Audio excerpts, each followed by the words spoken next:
Selamat hari Minggu umat terkasih. Pada hari ini, Minggu 30 Januari 2022, kita akan bersama-sama beribadah dengan tema menghadapi penolakan dengan kasih. Firman Tuhan dilayankan oleh Pendeta Novita Sutanto. Kasih adalah respon yang patut kita nyatakan bagi sesama, sekalipun kita mendapat perlakuan yang tidak kita harapkan dan penolakan.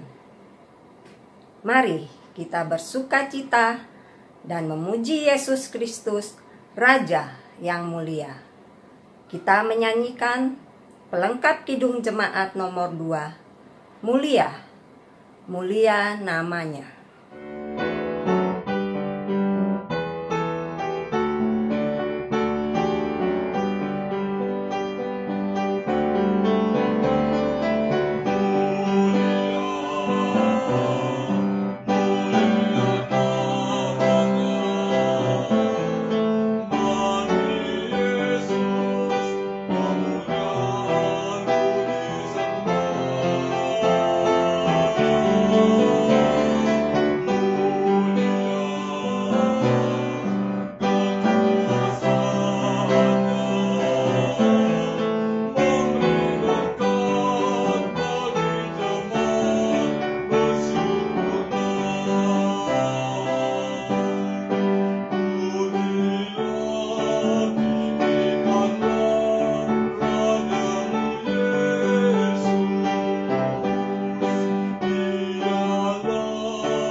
Umat yang dikasihi Tuhan, pertolongan kita adalah dalam nama Tuhan yang menjadikan langit dan bumi.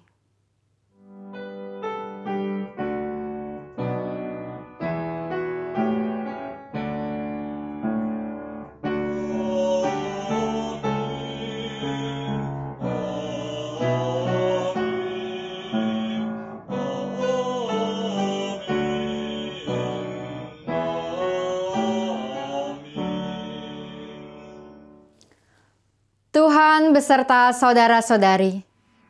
Dan beserta saudara juga. Umat yang dikasihi Tuhan, penolakan merupakan hal yang mudah sekali muncul dalam banyak hal. Bahkan, tidak jarang kita melihat kebaikan pun tidak luput dari penolakan. Ada saja orang yang tidak berkenan terhadap satu kebaikan. Alasannya bisa beragam, mulai dari ketidaktahuan hingga rasa curiga dan tidak suka. Begitu pula dengan memberitakan kabar baik.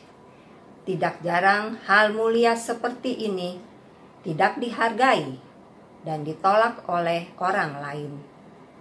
Penolakan ini sering membuat orang menjadi malas dan tidak mau lagi memberitakan kabar baik. Namun, setiap orang yang percaya pada kuasa Allah tidak akan berhenti untuk melakukan kebenaran dan memberitakan kabar baik itu hanya karena mengalami penolakan. Kita diajak untuk menyambut penolakan dengan kasih dan semakin giat memberitakan kabar baik. Kasih adalah dasar kita untuk memberitakan Kristus dalam kehidupan kita. Untuk itu, mari kita senantiasa mengamalkan kasih dari Allah dengan menaikkan pujian dari Kidung Keesaan nomor 565, Kasih Pasti Lemah Lembut.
Umat yang dikasihi Tuhan, kita tidak bisa mengendalikan sikap menolak yang ditunjukkan sesama kita.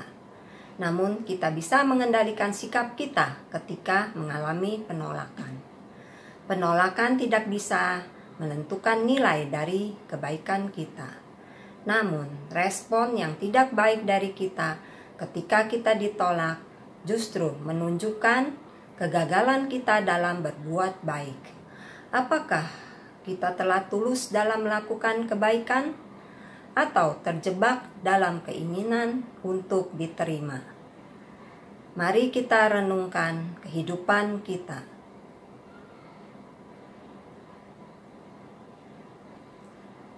Mari kita mengakui dan memohon ampun atas dosa kita di hadapan Tuhan.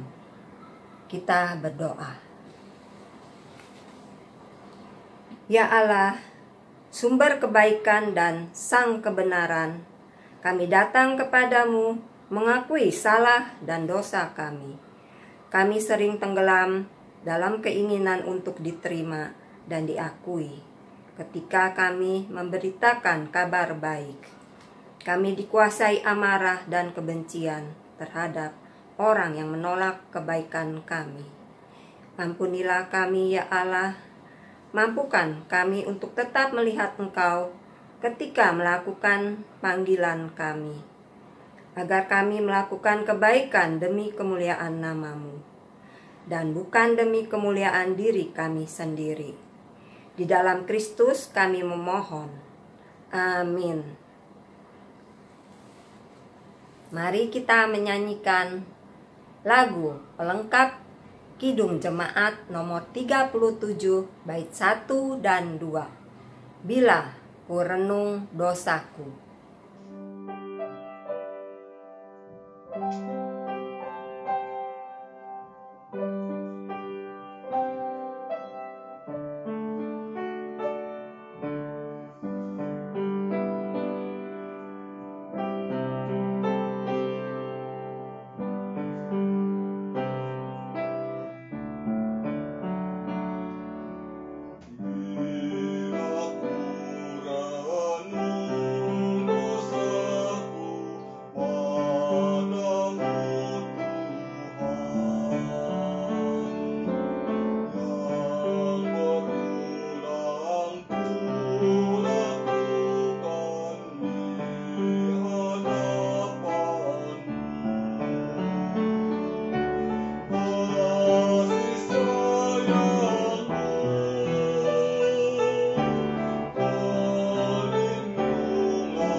Umat diundang untuk berdiri. Bagi kita yang mengakui dan menyesali dosa, maka mari kita menyambut berita anugerah terambil dari Mika pasal 7 ayat 18 dan 19. Siapakah Allah seperti Engkau yang mengampuni dosa dan yang memaafkan pelanggaran dari sisa-sisa miliknya sendiri, yang tidak bertahan dalam murkanya untuk seterusnya, melainkan berkenan kepada kasih setia. Biarlah Ia kembali menyayangi kita, menghapuskan kesalahan-kesalahan kita, dan melemparkan segala dosa kita ke dalam tubir-tubir laut. Di dalam Kristus, engkau telah diampuni. Di dalam Kristus engkau pun telah diampuni. Damai Kristus bagimu. Damai Kristus bagimu juga. Allah kita penuh kasih setia. Mari kita melandaskan hidup dan karya kita pada kasih-Nya yang besar. Kita bernyanyi dari Kidung Jemaat 434 bait 1 dan 2. Allah adalah kasih dan sumber kasih.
Kini mari kita siapkan diri kita untuk membaca dan merenungkan firman Tuhan. Kita datang hadapan Tuhan dalam doa kita. Kita berdoa. Allah yang Maha Kasih, yang kami puji dan kami sembah dalam nama Tuhan Yesus Kristus. Kami bersyukur atas kehidupan yang dapat kami jalani di hari ini, di mana kami dapat kembali beribadah bersama-sama sekalipun terpisah oleh jarak dan tempat.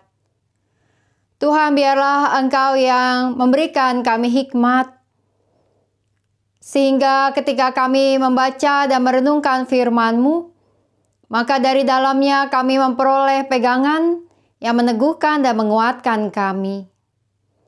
Bersabdalah ya Tuhan bagi setiap kami, karena kami siap untuk mendengar, merenungkan, dan melakukan firman-Mu. Dalam nama Tuhan Yesus, kami berdoa. Amin. Bacaan pertama diambil dari kitab Yeremia pasal 1, ayat 4 sampai dengan ayat 10. Firman Tuhan datang kepadaku bunyinya, Sebelum aku membentuk engkau dalam rahim ibumu, aku telah mengenal engkau. Dan sebelum engkau keluar dari kandungan, aku telah menguduskan engkau. Aku telah menetapkan engkau menjadi nabi bagi bangsa-bangsa.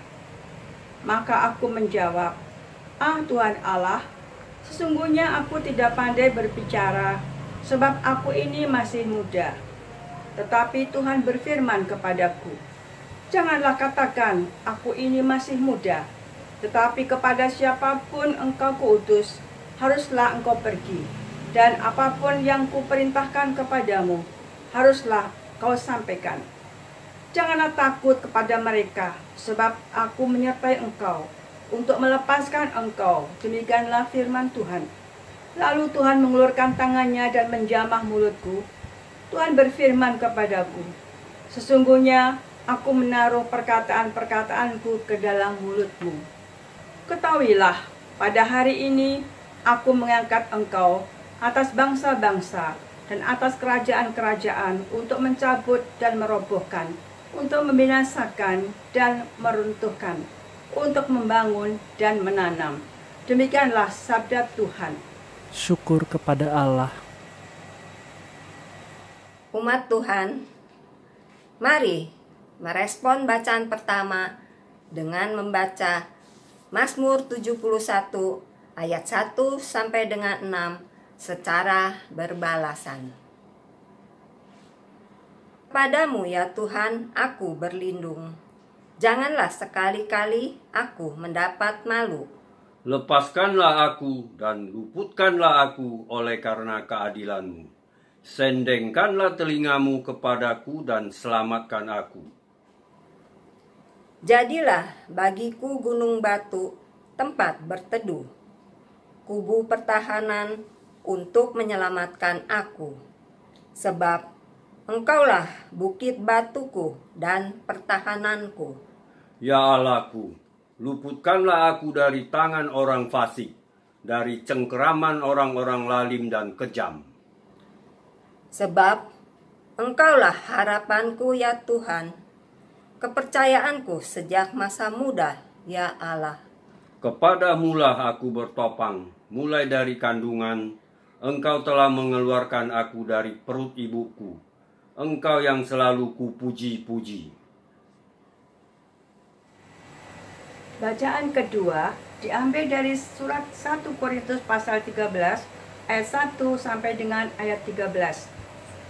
Sekalipun aku dapat berkata-kata dengan bahasa manusia dan bahasa malaikat, tetapi jika aku tidak mempunyai kasih, aku sama dengan gong yang berkumandang dan canang yang gemerincing. Sekalipun aku mempunyai karunia untuk bernubuat, dan aku mengetahui segala rahasia, dan memiliki seluruh pengetahuan, dan sekalipun aku memiliki iman yang sempurna untuk memindahkan gunung, tetapi jika aku tidak mempunyai kasih, aku sama sekali tidak berguna. Dan sekalipun aku membagi-bagikan segala sesuatu yang ada padaku, bahkan menyerahkan tubuhku untuk dibakar, tetapi jika aku tidak mempunyai kasih, sedikit pun tidak ada faedahnya bagiku. Kasih itu sabar, kasih itu murah hati, ia tidak cemburu, ia tidak memegahkan diri dan tidak sombong. Ia tidak melakukan yang tidak sopan dan tidak mencari keuntungan diri sendiri. Ia tidak pemarah dan tidak menyimpan kesalahan orang lain. Ia tidak bersukacita atas ketidakadilan, tetapi ia bersukacita karena kebenaran. Ia menutupi segala sesuatu, percaya segala sesuatu, mengharapkan segala sesuatu, sabar menanggung segala sesuatu. Kasih tidak berkesudahan, nubuat akan berakhir, bahasa roh akan berhenti, pengetahuan akan lenyap. Sebab pengetahuan kita tidak lengkap dan nubuat kita tidak sempurna. Tetapi jika yang sempurna tiba, maka yang tidak sempurna itu akan lenyap. Ketika aku kanak-kanak, aku berkata-kata seperti kanak-kanak, aku merasa seperti kanak-kanak, aku berpikir seperti kanak-kanak. Sekarang sesudah aku menjadi dewasa, aku meninggalkan sifat kanak-kanak itu. Karena sekarang kita melihat dalam cermin suatu gambaran yang samar-samar. Tetapi nanti kita akan melihat muka dengan muka. Sekarang aku hanya mengenal dengan tidak sempurna. Tetapi nanti aku akan mengenal dengan sempurna, seperti aku sendiri dikenal. Demikianlah tinggal ketika hal ini, yaitu iman, pengharapan, dan kasih. Dan yang paling besar di antaranya ialah kasih. Demikianlah sabda Tuhan. Syukur kepada Allah. Kini, dengarlah Injil Tuhan Yesus Kristus menurut Lukas pasal yang keempat, ayat 21 sampai ayat 30.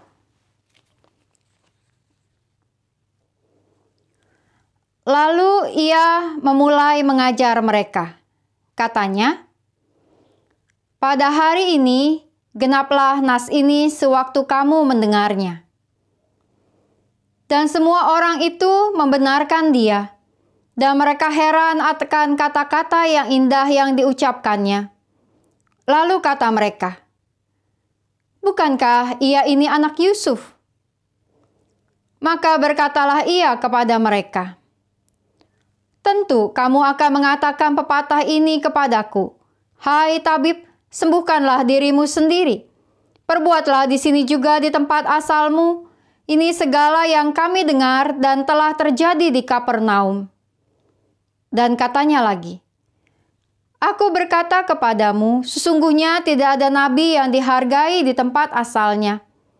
Dan aku berkata kepadamu, dan kataku ini benar, pada zaman Elia terdapat banyak perempuan janda di Israel, ketika langit tertutup selama 3 tahun dan 6 bulan, dan ketika bahaya kelaparan yang hebat menimpa seluruh negeri. Tetapi Elia diutus bukan kepada salah seorang dari mereka, melainkan kepada seorang perempuan janda di Sarfat, di tanah Sidon. Dan pada zaman Nabi Elisa, banyak orang kusta di Israel, dan tidak ada seorang pun dari mereka yang ditahirkan, selain daripada Naaman, orang Syria itu." Mendengar itu, sangat marahlah semua orang yang di rumah ibadat itu. Mereka bangun, lalu menghalau Yesus keluar kota, dan membawa dia ke tebing gunung, tempat kota itu terletak, untuk melemparkan dia dari tebing itu. Tetapi ia berjalan lewat dari tengah-tengah mereka, lalu pergi. Demikianlah pembacaan Alkitab. Berbahagialah kita yang membaca, merenungkan, dan melakukan firman Tuhan di dalam kehidupan kita setiap hari. Haleluya!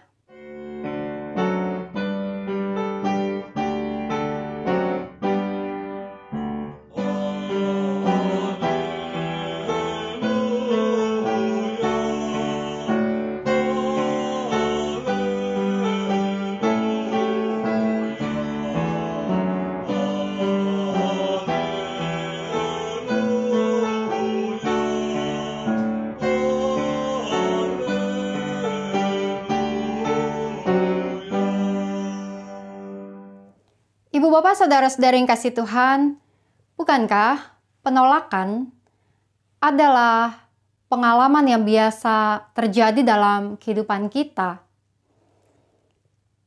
Kita bisa mengalami penolakan karena berbagai hal. Cinta yang ditolak, atau ide dan pemikiran yang kita sampaikan kepada orang lain, lalu kemudian mereka menolak ide tersebut. Atau ketika kita juga mengalami penolakan dengan pembayaran. Mau bayar, ditolak kartunya. Kenapa? Karena kosong isinya. Tapi demikianlah pengalaman untuk ditolak. Bukankah sebenarnya hal yang biasa dalam hidup ini? Tetapi tidak mudah buat kita bukan menghadapi penolakan itu. Menghadapi penolakan itu bisa melukai kita. Bahkan sangat melukai kita. Khususnya ketika kita ditolak ketika hendak melakukan hal yang baik. ketika kita hendak menolong seseorang, ketika kita hendak melakukan sesuatu yang memang berguna buat orang lain, tapi kemudian orang itu menolak kita. Dan orang bisa menolak kita karena berbagai alasan, karena kita dipandang sebelah mata, karena status kita, karena usia kita, karena pengalaman kita, karena pendidikan kita, atau karena orang gak suka aja sama kita, jadi mereka menolak diri kita. Nah, lalu ketika kita mencoba melakukan hal yang baik dalam hidup ini, dan ternyata kita tertolak, apakah kita berhenti berbuat baik? Ibu bapak saudara-saudari yang dikasihi Tuhan, di dalam minggu ini kita menghayati pengajaran Tuhan Yesus yang disambut oleh banyak orang seperti diceritakan dalam Lukas 4 ayat 21 sampai 30. Bacaan Injil ini adalah bacaan dari kelanjutan di minggu yang lalu tentang Tuhan Yesus yang tampil di rumah ibadat, lalu kemudian mengambil kitab Yesaya dan memberitakan tentang tahun rahmat Tuhan yang genap, yang terjadi ketika Tuhan Yesus datang ke dalam dunia. Bahwa akan ada kabar baik yang disampaikan kepada banyak orang. Dan setelah Tuhan Yesus menyampaikan pembacaan Yesaya itu dan menguraikannya, maka apa yang menjadi respon dari orang banyak? Dikatakan bahwa orang-orang banyak pada saat itu heran, kagum dengan kata-kata indah yang diucapkan oleh Tuhan Yesus. Dicatat di dalam ayat yang ke-22. Lalu mereka mengenali bukankah dia ini anak Yusuf? Tapi perhatikan bahwa di dalam bacaan Lukas pasal 4 ini, ketika mereka mengenali bahwa Yesus itu adalah anak Yusuf, bukan ada penolakan di dalamnya. Justru ada sebuah kebanggaan. Dan itu yang Tuhan Yesus ketahui dan Tuhan Yesus kemudian sampaikan kepada mereka bahwa bukankah kemudian mereka pasti akan mengatakan sebuah pepatah, "Hai tabib, sembuhkanlah dirimu sendiri." Bahwa ketika mereka mengenali Yesus saat itu sebagai anak Yusuf, bukan ada penolakan anak Yusuf nih gitu ya. Siapa sih dia gitu. Tetapi ketika mereka mengenali bukankah dia ini anak Yusuf, di situ ada sebuah harapan, wah ini dia. Ini dia. Orang dari kampung kita. Anak Yusuf.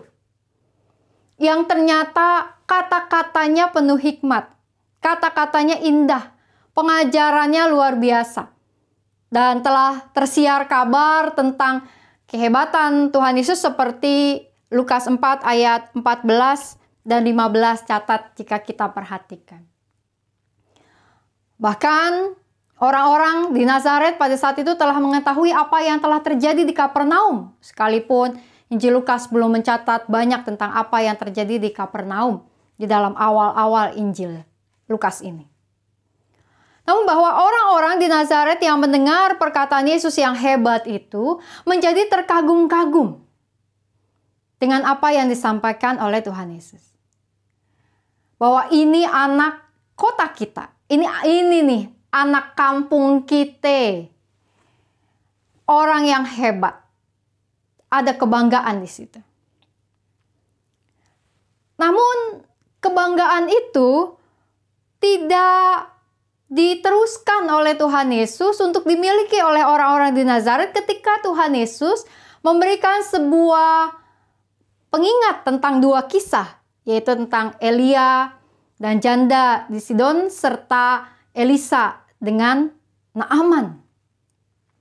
Bahwa ketika Elia dan Elisa berkarya, mereka berkarya bukan hanya untuk orang-orang Israel, namun juga berkarya buat seorang perempuan Sidon, non-Israel, dan juga untuk Naaman, yang bahkan saat itu sedang menjadi panglima tentara musuh bagi Israel.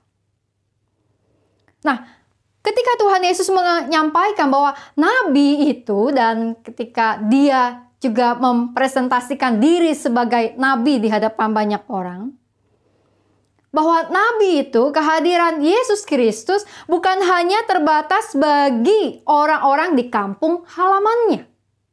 Bahkan bukan hanya terbatas bagi orang-orang Israel.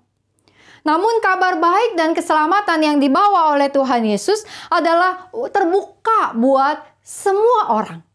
Bahkan untuk orang-orang yang dianggap bukan dari kampung kita, bukan dari kalangan kita.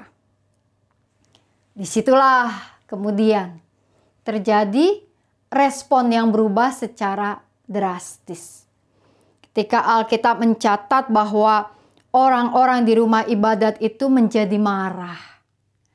Marah karena ternyata ini anak kampung kita yang hebat ini kok ternyata mengatakan bahwa dia bukan hanya milik orang kampung kita. Nah, ibu bapak saudara-saudari, tentu kita paham di sini bahwa orang-orang Nazaret pada saat itu salah mengerti tentang kehadiran Yesus. Bahwa menganggap Yesus itu sebagai jagoan kampung, yang harusnya dia adalah jagoan dunia ini. Dan bahwa mereka menghayati Yesus sebagai anak Yusuf. Dan bukan sebagai anak Allah. Bukan sebagai Allah. Bukan sebagai Tuhan yang datang ke dalam dunia dalam rupa manusia. Ada kesalahpengertian di antara orang banyak itu tentang siapa Yesus. Sehingga kemudian mereka menolaknya, mereka menghalau Yesus keluar kota, bahkan kemudian bukan hanya sekedar dihalau, Yesus dibawa ke atas tebing untuk dilemparkan. Respon mereka terhadap perkataan Yesus adalah respon yang penuh dengan kekerasan, kekejaman, yang bisa mengakibatkan kematian. Dan apa yang menjadi kemudian respon dari Tuhan Yesus? Dikatakan bahwa ia berjalan lewat dari tengah-tengah mereka, lalu pergi. Nah, ibu bapak saudara-saudari yang kasih Tuhan, bisakah Tuhan Yesus pada saat itu ketika dia dihalau kemudian menghardik orang banyak itu? Bisa. Bisakah ketika Tuhan Yesus hendak dilemparkan dari tebing itu, dia justru mengerahkan kekuatannya atau mengerahkan malaikat yang untuk mendorong orang-orang yang berniat jahat itu, justru mereka lah yang terjatuh ke tebing? Bisa. Bisakah Tuhan Yesus kemudian memarahi orang-orang yang tidak menerimanya saat itu? Bisa. Namun bukan itu yang menjadi respon dari Tuhan Yesus. Penolakan-penolakan yang dialami olehnya, dia hadapi dengan sikap tenang. Dan ia pergi dari tempat itu.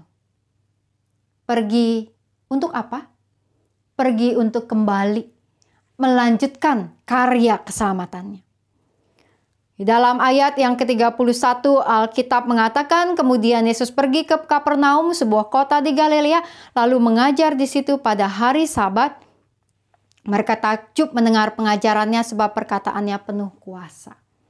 Penolakan di Nazaret tidak menghentikan Yesus Kristus untuk berkarya di tempat lain, di kota lain yang siap untuk menerimanya.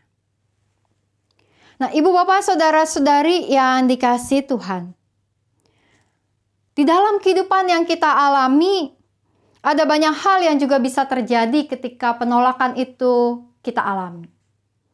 Bahwa kita ingin melakukan sesuatu yang baik, kita melakukan sesuatu yang kita tahu akan berguna buat orang lain, tapi orang lain menolak hal itu.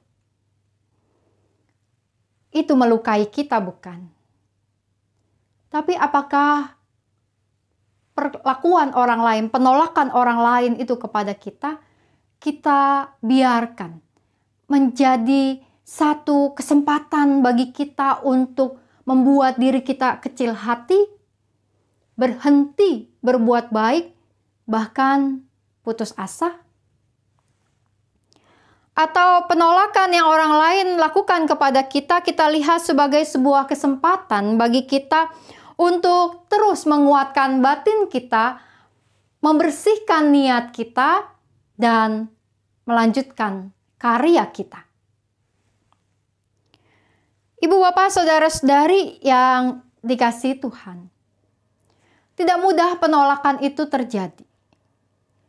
Namun, pembacaan dari dalam 1 Korintus mengingatkan kepada kita.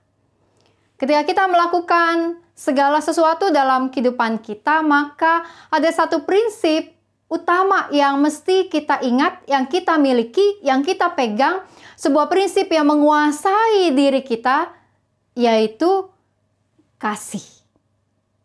Iman, pengharapan, dan kasih, dan yang terbesar adalah kasih.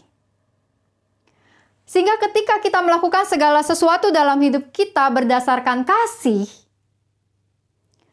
dan bukan berdasarkan ego kita, bukan berdasarkan harga diri kita, bukan berdasarkan maunya kita, maka keberhasilan maupun kegagalan, penerimaan maupun penolakan, semua akan kita hayati sebagai pengalaman hidup yang terus berjalan dan Tuhan percayakan kepada kita. Ketika kita melakukan segala sesuatu dengan kasih, maka saat kita berhasil, kita tidak menjadi orang yang sombong, yang jumawa dan mengatakan bahwa ini ide saya, ini pemikiran saya, ini hasil kerja saya, ini kemampuan saya, lihat saya, dan sebagainya. Namun kita akan mempersembahkan semua keberhasilan itu bagi kemuliaan nama Tuhan. Begitu juga ketika kasih yang menjadi landasan kita melakukan sesuatu, maka saat kita menghadapi penolakan, saat orang-orang tidak menerima, saat orang-orang tidak menganggap, saat orang-orang tidak memandang apa yang kita katakan, apa yang kita lakukan dalam hidup kita, namun kita memiliki motivasi kasih saat melakukannya, maka penolakan itu tidak akan menjadi sebuah luka dan akar pahit buat kita. Kita akan tetap tegar, akan tetap bisa melewati pengalaman itu, berjalan pergi dari pengalaman itu, dan meneruskan kebaikan dan karya yang Tuhan mau percayakan dan nyatakan kepada kita. Dan karenanya ibu bapak saudara-saudari yang dikasihi Tuhan, ketika kita merasa gentar, takut, cemas, atau berpikir tentang banyak hal mengenai penolakan, seperti pembacaan dari dalam Yeremia juga pada hari ini, bukan? Ketika Yeremia dipanggil lalu merasa, waduh, siapa saya nih? Begitu, ada begitu ketakutan. Ketakutan apa? Ketakutan ditolak. Tapi Tuhan mengatakan bahwa perkataanku yang aku taruh di dalam dirimu. Bahwa ketika kita melakukan segala hal dalam kehidupan kita, dengan yakin dan percaya bahwa Tuhan yang menanamkan kepada kita motivasi yang baik. Dan kita memiliki prinsip kasih ketika kita melakukannya. Maka saat orang-orang lain menolak kita, kita tahu bahwa hal itu tidak menyurutkan diri kita untuk meneruskan karya dan pelayanan kita. Ibu bapak saudara-saudara yang kasih Tuhan, ada sebuah pengalaman kita di GKI Muara Karang ketika peristiwa banjir beberapa tahun yang lalu. Ini tim GKI dengan Majelis Jemaat mungkin mengingat cerita ini, yaitu ketika pada saat itu kita mau memberikan bantuan ke masyarakat yang terdampak banjir di daerah kolong tol di Petak Asem. Ya.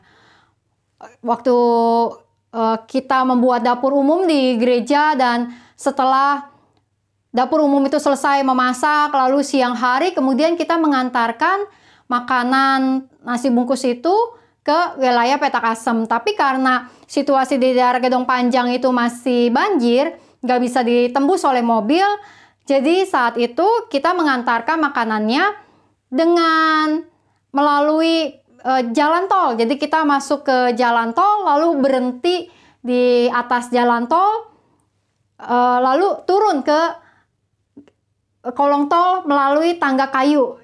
Ya, saya lupa saat itu siapa aja timnya, tapi yang pasti pakai mobil gereja waktu itu, rada rame-rame begitu ya. Lalu kemudian kita anterin makanan itu ke wilayah Petak Asem dengan turun dari tangga kayu dari jalan tol itu ke bawah. Dan kita mau bawa makanan itu ke pos Petak Asem pada saat itu ya. Nah, tapi kemudian datanglah masyarakat yang mengatakan, wah kami nggak dapat makanan dan sebagainya, dan mereka minta begitu ya. Dan akhirnya ya supaya situasi reda, kita membagikan makanan kepada orang-orang yang sudah datang saat itu, kita kasih nasi bungkusnya. Lalu ada hal yang mengejutkan bahwa saya juga sampai shock pada saat itu. Ketika mereka dibagi nasi bungkus itu, lalu mereka buka nasi bungkusnya, dan kemudian mereka lihat menunya gitu ya. Kan standarnya kita ya biasa ya, kalau nasi bungkus kayak begitu kan di dapur umum, ya telur, ya bihun atau mie kayak gitu ya, lalu sayur gitu ya. Nah, ketika dibuka lalu kemudian masyarakat tuh mengatakan, wah menunya sama nih dengan pagi, wah nasi basi nih segala macam gitu ya. Mereka teriak-teriak, nasi basi apa, sumbangan kayak begini, nggak niat apa segala macam. Dan mereka melemparkan nasi bungkus itu ke depan kita. Nah, tim GKI yang turun saat itu tentu mengingat ya. Dan teman-teman di posko juga tahu cerita itu, majelis jemaat juga sebagian saya pikir tahu. Dan itu bikin shock. Kita udah susah payah bikin dapur umum di gereja, dan kita menguras tenaga, waktu, energi gitu ya. Lalu kita bawa bantuan itu, kita gotong-gotong turun tangga kayu itu susah payah. Lalu kita bagiin ke masyarakat, tapi ternyata ketika mereka terima, mereka nggak suka dengan menunya gitu ya. Mereka menganggap bahwa itu nasi yang sama dengan pagi, nasi basi dan sebagainya. Dan mereka melemparkan nasi-nasi itu depan kita. Yang kok rasanya nyakitin ya. Tapi apakah tim GKI berhenti dengan dapur umumnya? Tidak. Ketika masih ada banjir-banjir lagi di tempat itu maupun juga di tempat yang lain, kita tetap mencoba melakukan apa yang bisa kita lakukan.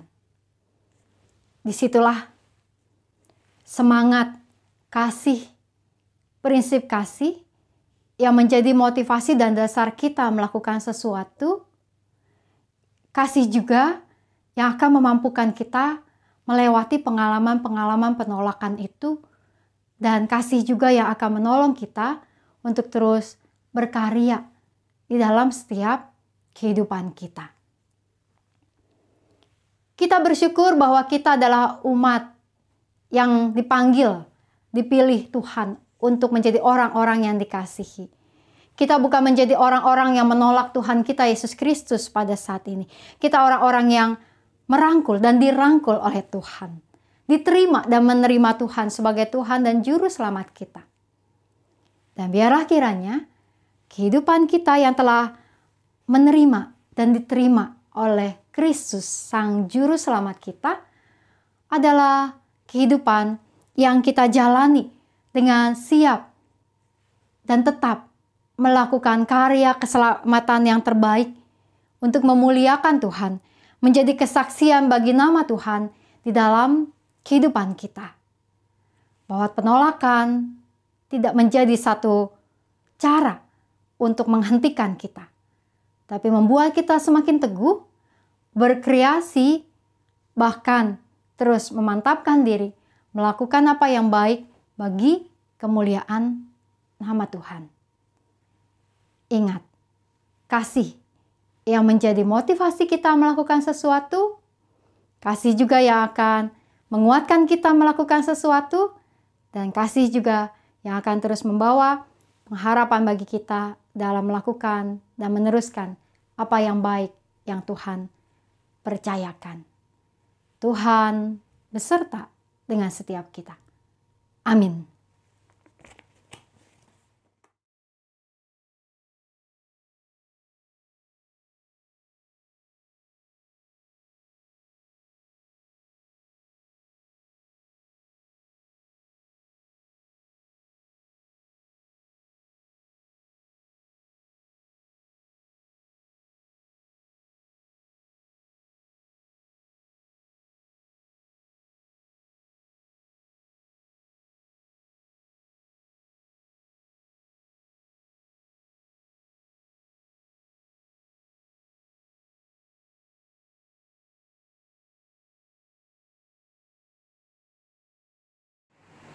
Umat Tuhan diundang untuk berdiri. Bersama dengan gereja Tuhan di segala abad dan tempat, mari kita menyatakan pengakuan iman kita menurut pengakuan iman rasuli. Hendaklah setiap umat percaya mengungkapkan, aku percaya kepada Allah, Bapa yang Maha Kuasa, Khalik langit dan bumi, dan kepada Yesus Kristus, anaknya yang tunggal Tuhan kita, yang dikandung dari Roh Kudus, lahir dari anak darah Maria, yang menderita sengsara di bawah pemerintahan Pontius Pilatus, disalibkan, mati dan dikuburkan, turun ke dalam kerajaan maut. Pada hari yang ketiga, bangkit pula dari antara orang mati, naik ke surga, duduk di sebelah kanan Allah, Bapa yang Maha Kuasa, dan dari sana ia akan datang untuk menghakimi orang yang hidup dan yang mati. Aku percaya kepada Roh Kudus, gereja yang kudus dan am, persekutuan orang kudus, pengampunan dosa, kebangkitan orang mati, dan hidup yang kekal. Amin. Mari kita menaikkan doa syafaat kita berdoa. Allah yang Maha Kasih, biarlah kami tak henti-hentinya bersyukur kepadamu, memuji dan menyembahmu Tuhan. Karena sungguh Engkau Tuhan yang setia, yang tidak pernah menolak kami, bahkan Engkau terus menyambut kami untuk memberkati dan mengasihi kami, dan menjadikan kami saksimu di tengah dunia ini. Tuhan, kami datang ke hadapan hadirat-Mu dalam syafaat kami. Kami berdoa untuk aparat pemerintah dari pusat sampai daerah-daerah, juga untuk aparat hukum, serta aparat keamanan, di dalam setiap tugas dan tanggung jawab mereka untuk mengelola kehidupan pemerintahan agar segalanya berlangsung dengan baik. Biarlah kiranya Tuhan ada kebijakan-kebijakan jangka panjang maupun pendek yang dapat terus menumbuhkan kehidupan kami bersama sebagai bangsa dan negara, di mana masyarakat juga dapat bekerja sama, khususnya ketika kami menanggulangi pandemi yang masih menjadi bagian dari keseharian kami. Sertai juga ya Tuhan setiap para tenaga-tenaga kesehatan, agar mereka juga dapat terus memiliki semangat menjalankan tanggung jawab mereka. Kami berdoa untuk proses vaksinasi dan booster yang dijalankan di berbagai tempat, agar kiranya semakin membuat daya tahan kehidupan kami sebagai masyarakat dapat semakin merata, dan kami siap untuk menghadapi kehidupan yang lebih baik ke depannya. Kami berdoa ya Tuhan untuk gereja-gereja di dalam menjalankan ibadah di masa ini, baik secara virtual maupun mereka yang telah menjalankan ibadah secara onsite. Biarlah ibadah demi ibadah dapat kami langsungkan, menjadi kekuatan dan kesempatan bagi kami untuk menghayati kehidupan yang Engkau nyatakan. Dan biarlah kiranya Tuhan berkati setiap tim-tim digital di dalam pelayanan yang mereka lakukan, yang menguras tenaga, energi, dan waktu mereka. Namun biarlah kiranya Tuhan anugerahkan mereka juga dengan semangat dan sukacita. Tuhan, kami berdoa juga bagi umat-Mu yang sedang berada di dalam pergumulan kehidupan mereka karena kondisi sakit. Kami berdoa untuk Oma Lili Murni, Oma Evi Wahyudi, Oma Dindiana, Oma Susi Wong, Oma Ana di Amerika, Opa John Sine, Bapak Antonius, Bapak Antoni Chu, ayahanda dari Saudara Hari, Saudari Wulan, Ibu Lani Naftali, Ibu Yuni Setiawati, Ibunda dari Ibu Menik, dan Ibu Mulyani. Di dalam setiap kondisi pemulihan mereka, Tuhan, biarlah Engkau yang menjamah dan memulihkan. Berkati setiap waktu istirahat, makanan, minuman, dan obat-obatan, serta apa yang mereka butuhkan untuk menjaga kesehatan mereka menjadi baik. Sertai juga setiap keluarga yang merawat, mendampingi, maupun mendukung dalam doa-doa mereka untuk setiap keadaan saudara-saudari kami ini. Kami berdoa Tuhan untuk setiap umat-Mu yang juga berada di dalam pergumulan-pergumulan kehidupan rumah tangga. di dalam relasi antar anggota keluarga, di dalam rencana-rencana kehidupan ke depan, di dalam setiap tantangan yang ada, baik dalam pekerjaan maupun studi yang dijalani. Tuhan, marilah Engkau terus beserta, agar segala sesuatunya berlangsung di dalam kekuatan yang Engkau mau nyatakan. Kami berdoa ya Tuhan, juga untuk pembangunan gedung GKI Muara Karang. Di dalam semua proses yang dijalani, biarlah kiranya Tuhan Engkau terus memberikan semangat, Engkau memberikan kesehatian bagi panitia, majelis jemaat, dan seluruh anggota serta simpatisan. Untuk terus juga melihat karya Tuhan di dalam tahap demi tahap, agar pembangunan gedung gereja ini dapat berjalan dengan baik ke depannya. Sertai setiap orang-orang yang terlibat di dalamnya, agar kerinduan gedung gereja ini dapat terlaksana dan menjadi fasilitas terbaik yang dapat Engkau nyatakan bagi umat-Mu di GKI Muara Karang. Kami berdoa juga ya Tuhan, untuk pelaksanaan program pelayanan GKI Muara Karang tahun 2021-2022 dan dalam penyusunan program pelayanan ke depan untuk periode 2022 dan 2023.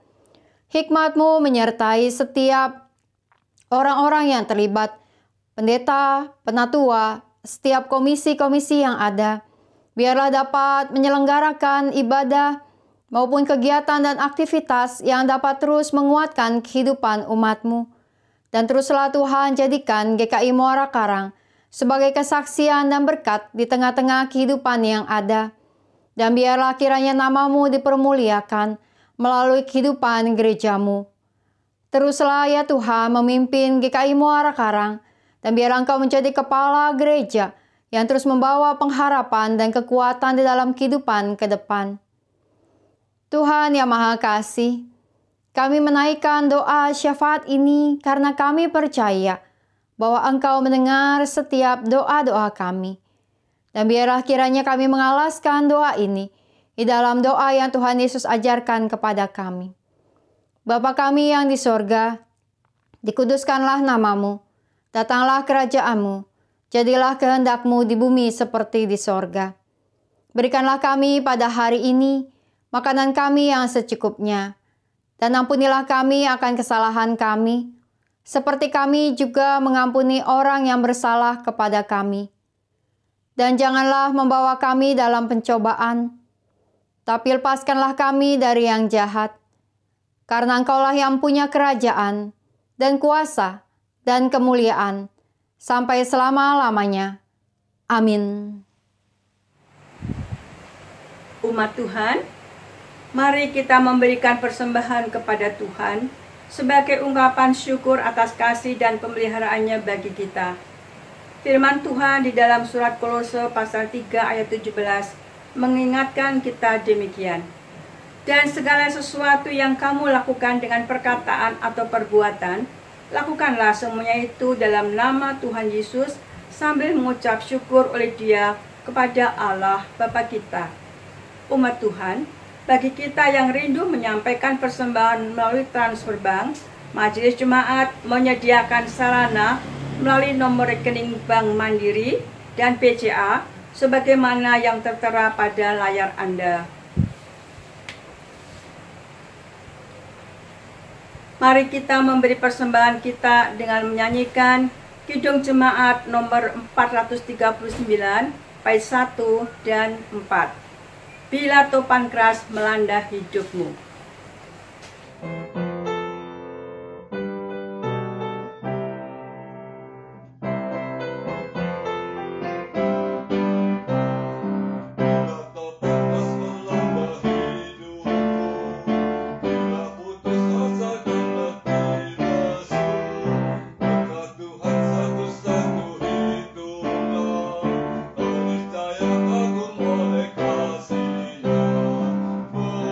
Tuhan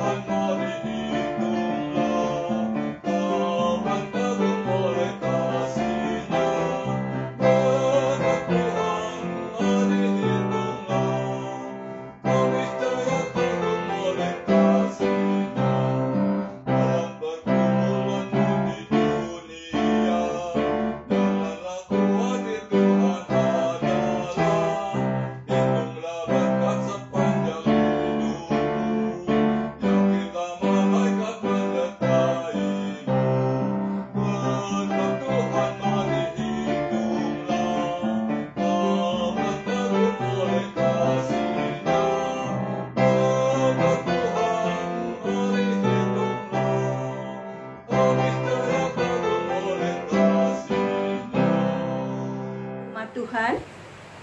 Mari berdiri. Kita membawa persembahan kita di hadapan Tuhan.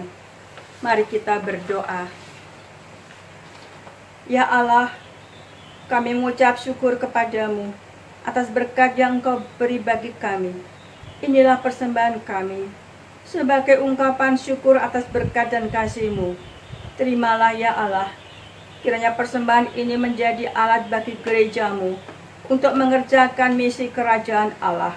Bimbinglah kami juga, agar tetap mempersembahkan hidup kami untuk memberitakan kabar baik kepada semua orang. Di dalam Kristus kami berdoa. Amin. Umat yang dikasihi Tuhan, janganlah gentar ketika tembok penolakan menghadang kita dalam melakukan kebaikan di dunia ini. Penolakan adalah resiko dari perbuatan baik yang tetap harus disambut dengan hikmat dan kasih. Kristus yang juga mengalami penolakan tetap mengerjakan karya keselamatannya. Maka marilah kita senantiasa berjalan bersama Kristus dalam memberitakan kabar baik di tengah dunia yang penuh penolakan. Mari kita menyanyikan Kidung Jemaat 422 bait 1-3. Yesus berpesan.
GKI Muara Karang yang dikasihi Tuhan, kini arahkanlah hatimu kepada Tuhan. Kami mengarahkan hati kami kepada Tuhan. Jadilah saksi Kristus. Syukur kepada Allah, Terpujilah Tuhan. kini dan selamanya. Mari kita menerima berkat dari Tuhan. Kiranya Allah Bapa, Sang Kasih, menguatkan dan meneguhkan hatimu untuk terus mengerjakan karya-karya baik. Kiranya Kristus, Sang Anak Manusia, berjalan bersamamu dalam berjuang memberitakan kabar baik bagi dunia. Dan kuasa Roh Kudus, Sang Penolong, menghibur dan membalut hatimu yang terluka karena resiko dari setiap kebaikan. Kemuliaan bagi Bapa, Anak, dan Roh Kudus dari sekarang sampai selama-lamanya. Haleluya. Amin.